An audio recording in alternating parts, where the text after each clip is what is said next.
स्वस्थ आदतों से वृद्धावस्था सुखद बनाएं। वरिष्ठ नागरिकों के लिए फिटनेस गाइड, जिसे बनाया है स्वास्थ्य एवं परिवार कल्याण मंत्रालय, भारत सरकार द्वारा विशेषज्ञ डॉक्टरों की राय पर। मेरा नाम है डॉक्टर ललित मोहन बेरी और आप सुन रहे हैं वरिष्ठ नागरिकों के लिए फिटनेस गाइड का भाग 2। इसके प्रथम भाग में हमने जाना वृद्धावस्था में शारीरिक बदलाव, वृद्धावस्था की सामान्य स्वास्थ्य समस्याएं, वृद्धावस्था से संबंधित बीमारियों से कैसे बचें और स्वस्थ रहें, व्यक्तिगत स्वच्छता और स्वास्थ्यवर्धक भोजन के बारे में। भाग 2 में हम जानेंगे अध्याय 6 से लेकर अध्याय 10 तक, जो कुछ इस प्रकार हैं।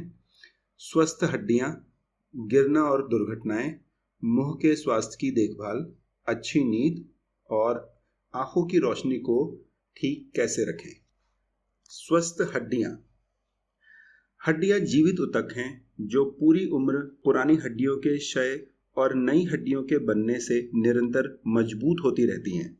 सचल और स्वावलंबी रहने के लिए हमें अपनी हड्डियों को बीमारियों से बचाकर स्वस्थ रखने की आवश्यकता है। हड्डियां 35 वर्ष की उम्र तक मजबूत होती रहती हैं। फिर उसके बाद पुरानी हड्डियों के क्षय की तुलना में उनके स्थान पर नई हड्डियों का बनना कम हो जाता है। कुछ लोगों में और महिलाओं में आमतौर पर हड्डियों की यह क्षति अधिक गंभीर होती है। उनकी हड्डियां कमजोर और भंगुर हो जाती हैं और आसानी से टूट सकती हैं। इस स्थिति को ऑस्टियोपोरोसिस कहते हैं। फ्रैक्चर से बचाव। 60 वर्ष से अधिक उम्र की प्रत्येक 4 में से 1 महिला और प्रत्येक 8 में से 1 पुरुष को ऑस्टियोपोरोसिस के कारण फ्रैक्चर से पीड़ित है। जिन हड्डियों में फ्रैक्चर का खतरा होता है वे हैं कूल्हा, रीढ़, कलाई और पसलियां। महिलाओं में यह खतरा अधिक होता है क्योंकि रजोनिवृत्ति या मेनोपॉज के दौरान और उसके बाद महिला हार्मोन ईस्ट्रोजन में कमी के बाद तेजी से अस्थि क्षय होता है। फ्रैक्चर से दर्द के अलावा व्यक्ति को स्वावलंबी रूप से रहने में कठिनाई हो सकती है और उसे लंबे समय तक चलने फिरने में समस्या हो सकती है। फ्रैक्चर से बचने के लिए आसान उपाय किए जा सकते हैं। कैल्शियम और विटामिन डी से भरपूर आहार। हड्डियों को स्वस्थ रखने के लिए कैल्शियम और विटामिन डी का पर्याप्त सेवन आवश्यक है, विशेष रूप से बढ़ती उम्र में। कैल्शियम और विटामिन डी के समृद्ध स्रोत हैं दूध और दूध से बने पदार्थ, दही, पनीर आदि, बीन्स, पालक, गिरी और सूखे मेवे। विटामिन डी और कैल्शियम की सुनिश्चित आपूर्ति के लिए वृद्ध बाजार में उपलब्ध कैल्शियम की गोलियां ले सकते हैं। पुरुषों के लिए 500 मिलीग्राम और महिलाओं के लिए 1000 मिलीग्राम। पर्याप्त धूप सेवन की सलाह दी जाती है क्योंकि यह विटामिन डी का अच्छा स्रोत है। स्वस्थ जीवन शैली। व्यायाम हड्डियों के चारों ओर मांसपेशियों को मजबूत बनाता है। नियमित रूप से तेज टहलने से आपकी हड्डियां स्वस्थ रहती हैं। इसके अलावा संतुलन और समन्वय बेहतर होता है और आप गिरने से बच सकते हैं। सिगरेट पीने से हड्डियां पतली और कमजोर हो सकती हैं। धूम्रपान बंद करके इस जोखिम को कम किया जा सकता है।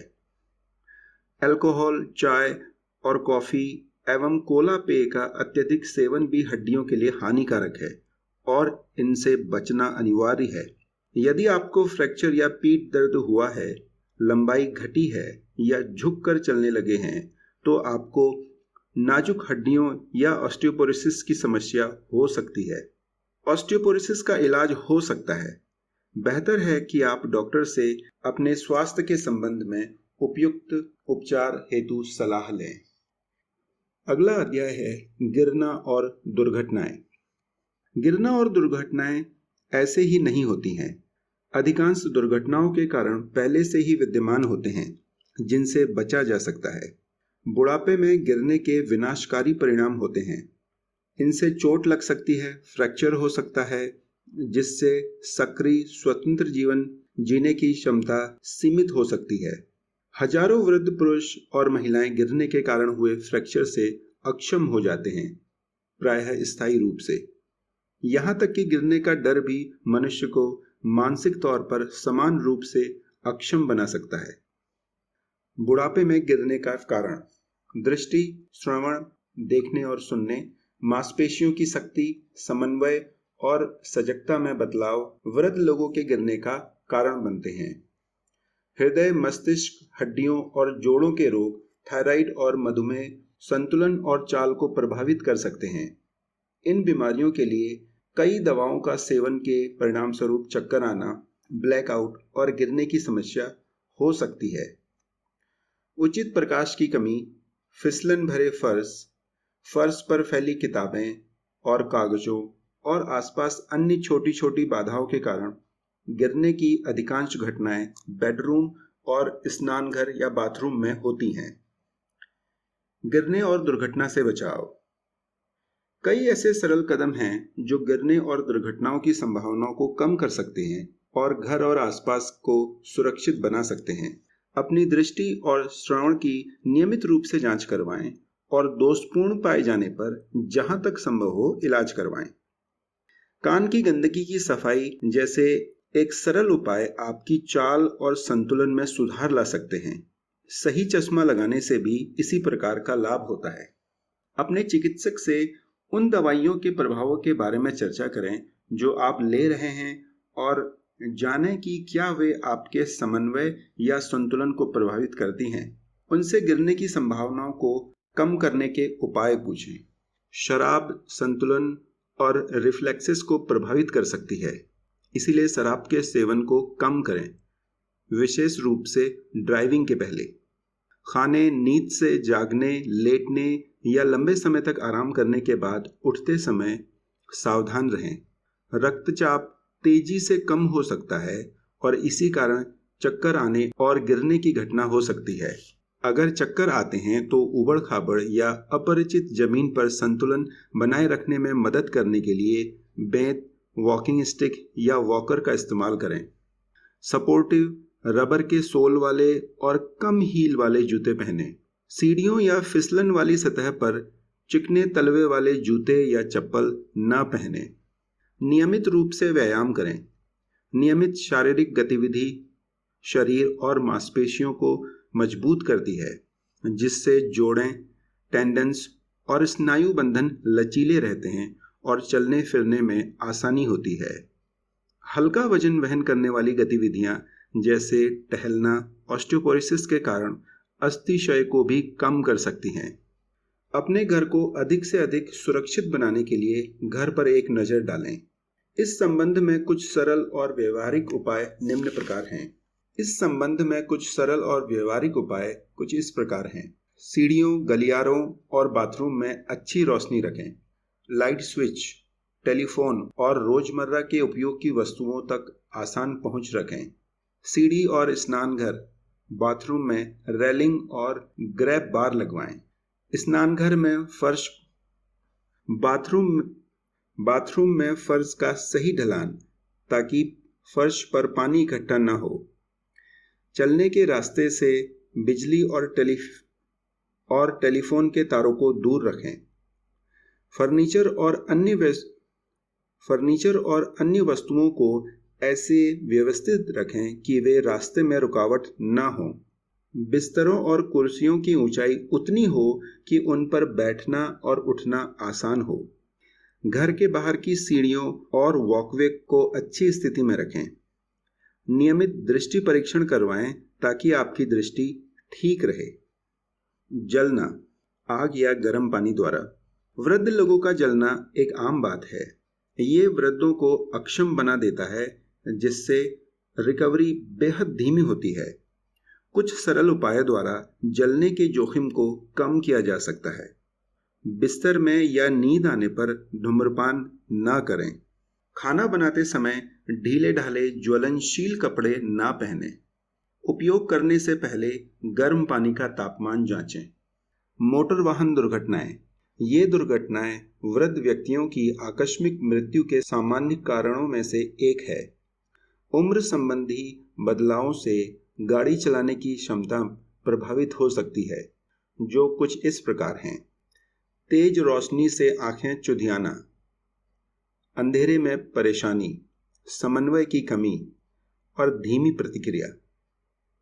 धीमी गति से गाड़ी चलाकर, गाड़ी चलाना कम करके तथा रात में और भारी ट्रैफिक के समय ड्राइविंग न करने से इन कमियों के दुष्परिणामों से बचा जा सकता है।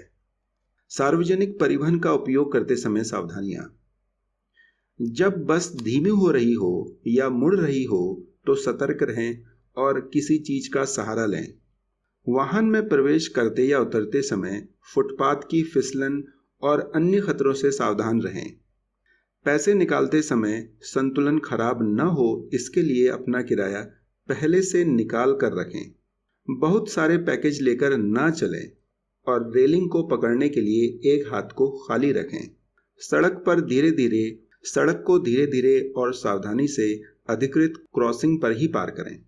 विशेष रूप से खराब मौसम में सड़कों को आराम से पार करें। रात में हल्के रंग के कपड़े पहनें और टॉर्च लेकर जाएं। अगला अध्याय है मुंह के स्वास्थ्य की देखभाल। वृद्ध व्यक्तियों के मुंह का स्वास्थ्य एक महत्वपूर्ण विषय है। दांत गिरने, कैविटीज और मसूड़ों की बीमारियों से चबाने और खाने की क्षमता प्रभावित होती है, जिसके कारण कुपोषण हो सकता है। मुंह की स्वच्छता दंत समस्याओं को रोकने में मदद करती है। मुंह की अच्छी देखभाल के लिए कुछ सुझाव इस प्रकार हैं। दिन में 2 बार दांतों को ब्रश करें, एक बार सोने से पहले और एक बार सुबह उठने से तुरंत बाद, कुछ भी खाने या पीने से पहले। नरम या मध्यम टूथब्रश का उपयोग करें। टूथब्रश के कड़े ब्रिसल्स से मसूड़ों को नुकसान पहुंच सकता है। फ्लोराइड युक्त टूथपेस्ट दंत क्षय को रोकता है। टूथब्रश से 2 मिनट तक सर्कुलर और आगे पीछे छोटे छोटे स्ट्रोक्स से मसूड़ों को हानि पहुंचाए बिना ध्यान से ब्रश करना चाहिए। जीभ को भी टूथब्रश से हल्के से साफ करने से फ्लेक और खाने के छोटे छोटे टुकड़े साफ हो जाते हैं, जिससे मुंह में ताजगी महसूस होती है। मुंह की बीमारी या पेरियोडोंटाइटिस। पेरियोडोंटाइटिस मसूड़ों की सूजन है। इससे मसूड़ों में पीड़ा और सूजन और मुंह में दुर्गंध होती है और कुछ समय बाद दांत गिर जाते हैं। यह बढ़ती उम्र में दांतों के नुकसान का सबसे आम कारण है। यह आमतौर पर एक प्लेग के कारण होती है। मसूड़ों की बीमारी को रोकने के लिए हर रोज अपने दांतों को ब्रश करके अच्छी तरह से प्लेग को साफ किया जाना चाहिए। इसके अलावा दांतों और मसूड़ों की सावधानीपूर्वक जांच, सूजन या मसूड़ों से रक्तस्राव जैसे इसके शुरुआती संकेत देखे जा सकते हैं। दंत चिकित्सक से नियमित डेंटल चेकअप करवाएं। दंत चिकित्सक प्लेग का पता लगा सकते हैं। अधिक गंभीर पेरियोडोंटाइटिस को रोकने के लिए शुरुआती या साधारण जिंजिवाइटिस का पता लगाना और उपचार आवश्यक है। शुष्क मुंह या मुंह सूखना। वृद्ध व्यक्तियों में यह एक आम समस्या है। इसमें आपको प्यास लगती है या बार बार तरल पदार्थ लेने की जरूरत महसूस होती है। शुष्क मुंह आमतौर पर लार ग्रंथियों के ठीक से काम करने में विफल होने के कारण होती है। यह कई दवाइयों के साइड इफेक्ट के कारण भी हो सकता है, खासतौर पर जिनका उपयोग न्यूरोलॉजिकल बीमारियों के लिए किया जाता है। शुष्क मुंह चबाने, निगलने, चखने और बोलने को प्रभावित करता है। इसके कारण होने वाली दांतों में सड़न और मसूड़ों की बीमारी से मुंह का स्वास्थ्य प्रभावित हो सकता है। शुष्क मुंह से बचने के लिए प्रतिदिन सुबह नमक के पानी से कुल्ला करें, अधिक पानी पिएं, मीठे स्नैक्स, कैफीन युक्त पेय, तंबाकू और शराब से बचें। जिस दवा के कारण मुंह शुष्क हो रहा है उसके बारे में पता करने के लिए अपने चिकित्सक से परामर्श करें। डेंचर, कृत्रिम दांतों की देखभाल। डेंचर और मुंह दोनों के स्वास्थ्य के लिए इन बातों का ध्यान रखें। डेंचर को सावधानी से रखें। डेंचर को गलती से गिरने से बचाने के लिए डेंचर को हैंडल करते समय नीचे तौलिया तह करके रखें या पानी से भरे सिंक के ऊपर हैंडल करें। डेंचर को प्रतिदिन वॉश करें और धोएं। प्राकृतिक दांतों की तरह भोजन और प्लेग को हटाने के लिए डेंचर को रोजाना ब्रश करना चाहिए। ब्रश करने से डेंचर पर स्थायी दाग नहीं होते। नरम ब्रिसल्स वाले टूथब्रश का उपयोग करें, विशेष रूप से जो डेंचर की सफाई के लिए बनाए जाते हैं। कड़े टूथब्रश का प्रयोग करने से बचें क्योंकि इससे डेंचर को नुकसान पहुंच सकता है। डेंचर की सभी सतहों को हल्के से साफ करें। ब्रश करने के साथ साथ प्रत्येक भोजन के बाद डेंचर को पानी से साफ करें। डेंचर क्लीनर से साफ करें। डेंचर की सफाई के लिए हैंड सोप या माइल्ड डिश वॉशिंग लिक्विड का इस्तेमाल किया जा सकता है। घरेलू क्लींजर और कुछ टूथपेस्ट डेंचर के लिए उपयुक्त नहीं होते हैं और इनका उपयोग नहीं किया जाना चाहिए। इसके अलावा ब्लीच का उपयोग ना करें क्योंकि इससे दांतों के गुलाबी भाग का रंग खराब हो सकता है। जब डेंचर प्रयोग ना कर रहे हों तो भी उसका उचित ध्यान रखें। डेंचर ना लगाए जाने पर इन्हें नम रखने की आवश्यकता होती है, इसलिए डेंचर ना लगाए जाने पर इन्हें डेंचर क्लींजिंग तरल या पानी में रखा जाना चाहिए। पूर्ण डेंचर की तरह ही आंशिक डेंचर की भी देखभाल की जानी चाहिए क्योंकि आंशिक डेंचर के क्लैस्प के नीचे बैक्टीरिया इकट्ठा होते हैं, इसलिए इस क्षेत्र को अच्छी तरह से साफ करना विशेष रूप से जरूरी है। मुंह के ऊतकों में समय के साथ होने वाले बदलावों के लिए डेंचर बदलने या ठीक कराने की आवश्यकता होती है। घर पर डेंचर को ठीक करने की कोशिश ना करें क्योंकि इससे डेंचर खराब हो सकता है और मुंह के टिश्यूज को नुकसान पहुंच सकता है। यदि डेंचर टूट जाए, क्रैक हो जाए या एक दांत ढीला हो जाए तो अपने दंत चिकित्सक से संपर्क करें। डेंटल इम्प्लांट ये दांतों की तरह दिखने के लिए डिजाइन किए गए और मसूड़ों की सतह के माध्यम से जबड़े की अस्थि पर या उसके भीतर शल्य चिकित्सा द्वारा डाले जाते हैं। दंत प्रत्यारोपण इम्प्लांट केवल पर्याप्त अस्थि संरचना वाले रोगियों के लिए ही उपयोगी होते हैं। चूंकि इसको लगाने के लिए विशेषज्ञता अपेक्षित होती है, इसीलिए आपको किसी दंत विशेषज्ञ से संपर्क करना चाहिए।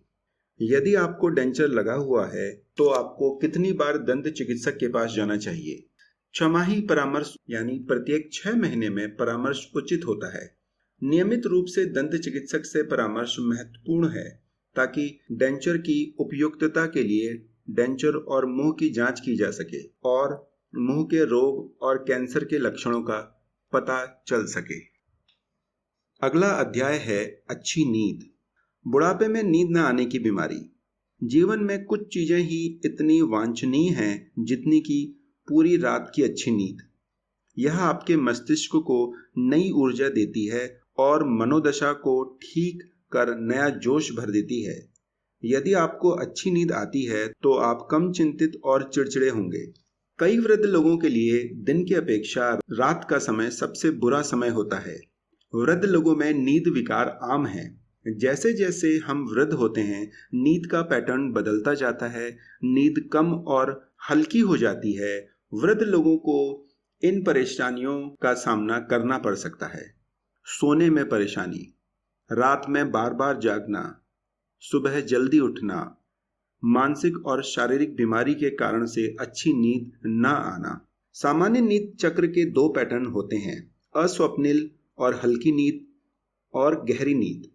प्रत्येक व्यक्ति हर रात नींद के इन 2 पैटर्न के 4 से 5 क्रम से गुजरता है। वृद्ध व्यक्तियों में गहरी नींद में बिताए गए समय की अवधि कम हो जाती है। उम्र के साथ कई लोगों को अनिद्रा की बीमारी हो जाती है।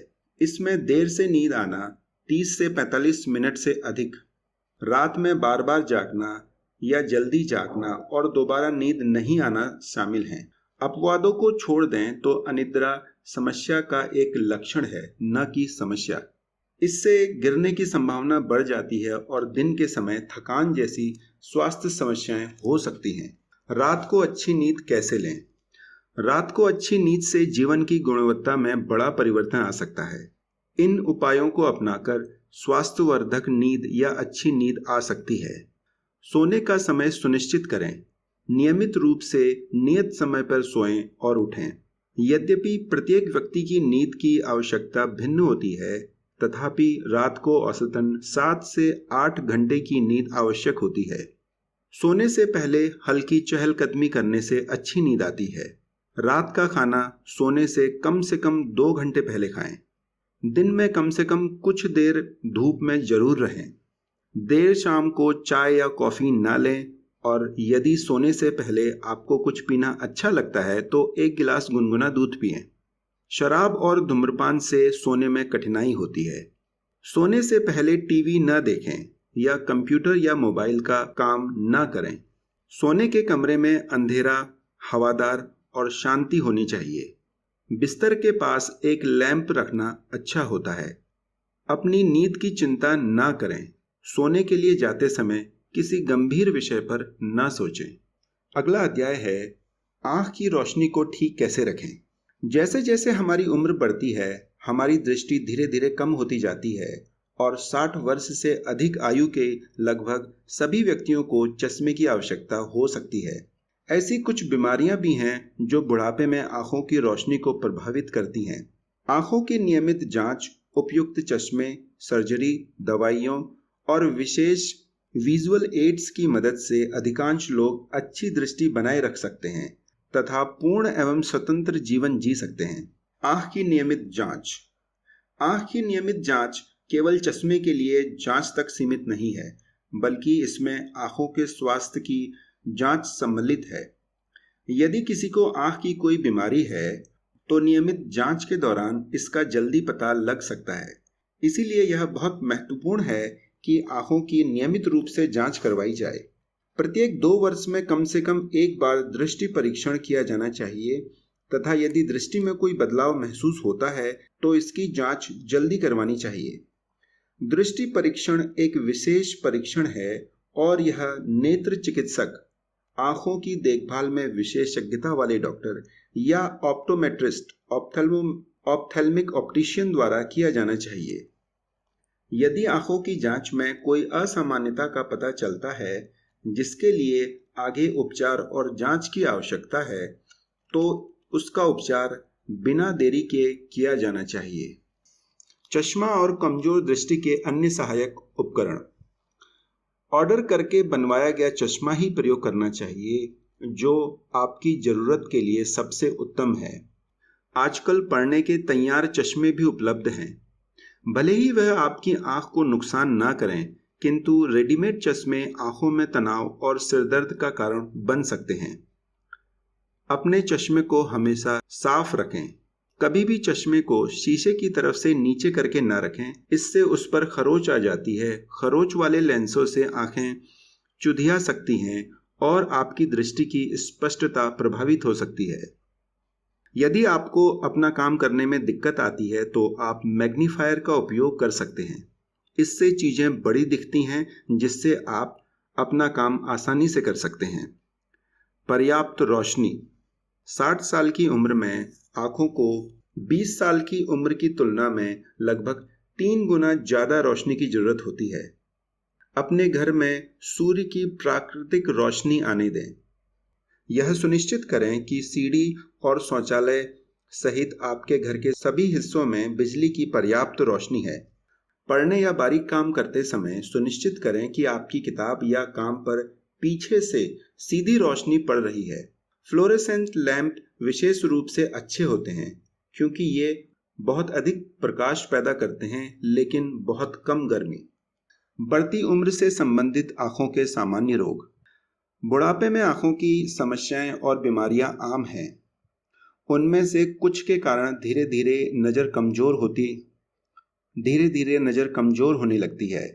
इनमें मोतियाबिंद, मधुमेह से होने वाली रेटिनोपैथी, ग्लूकोमा और उम्र से संबंधित मैक्युलर डीजनरेशन बहुत आम हैं। इसके अतिरिक्त जरा दूरदर्शिता, प्रेसबायोपिया, चश्मे के रिफ्रैक्टिव पावर में बदलाव, सूखी आंखें, आंखों में खुजली आदि भी बुढ़ापे में आम हैं, जिससे अंधापन नहीं होता किंतु धीरे धीरे आंखों की रोशनी कम हो जाती है। कई नेत्र रोगों के कोई शुरुआती संकेत या लक्षण नहीं होते हैं, परंतु नियमित आंखों की जांच से आंखों की बीमारियों का प्रारंभिक अवस्था में पता लगाया जा सकता है, इससे पहले कि दृष्टि को कोई नुकसान हो। शुरुआती पहचान और उपचार से दृष्टि को बचाने में मदद मिलती है।